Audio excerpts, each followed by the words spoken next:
Space is at a premium in the heart of Maputo, the once tranquil capital of Mozambique. The discovery of vast natural resources in the country and off its shores is seeing the biggest city of one of Africa's fastest growing economies undergo a major transformation. Property and its value is soaring to sky-high levels. As Mozambique's gas and coal riches draw ever more people to its shores, the property sector has been enjoying a phenomenal boom. Global energy companies setting up in the country have brought with them a flood of expatriates, all in need of accommodation. It is amazing. Maputo used to have 1 or 2 buildings in 5 years time. At this moment, simultaneously, we are building 72 huge buildings. Mozambique is growing at 7%, the property market is growing at 30%. So that's what you see here. New buildings, cranes all over. The raft of new properties springing up around Maputo is serving well-paid expatriates and a small, wealthy local elite who pay anything between $4,000 and $6,000 for a 3-bedroom apartment. But the prices are beyond the wildest dreams of the vast majority of Mozambicans.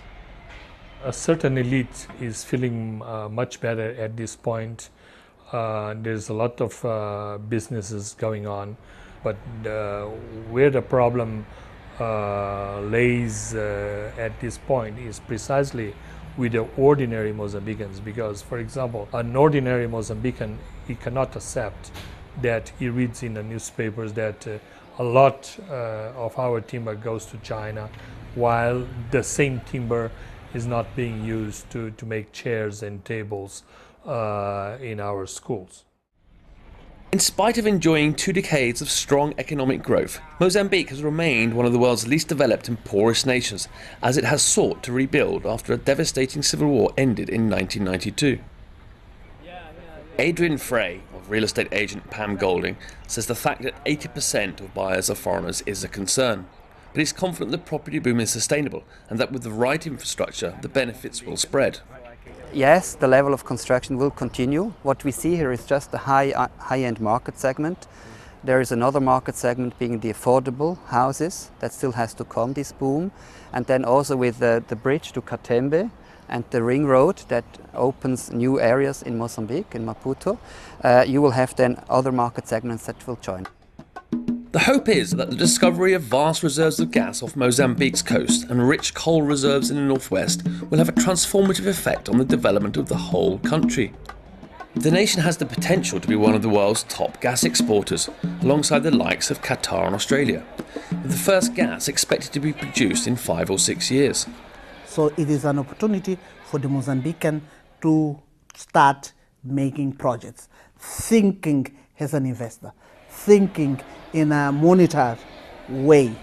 And it's very important for the country that it came from center planning economy to market-oriented economy.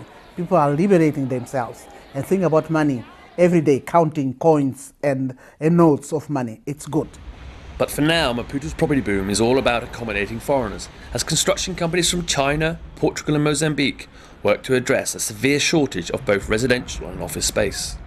I'm seeing a lot of apartments, and I'm not that convinced that you're going to be able to get the kind of returns. You've been getting, payback periods over 7 to 10 years.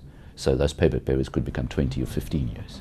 But I'm not seeing a complete collapse at the moment. I think there's just not enough apartments coming into the market to drive the prices to that state. But definitely there will be a pullback, absolutely.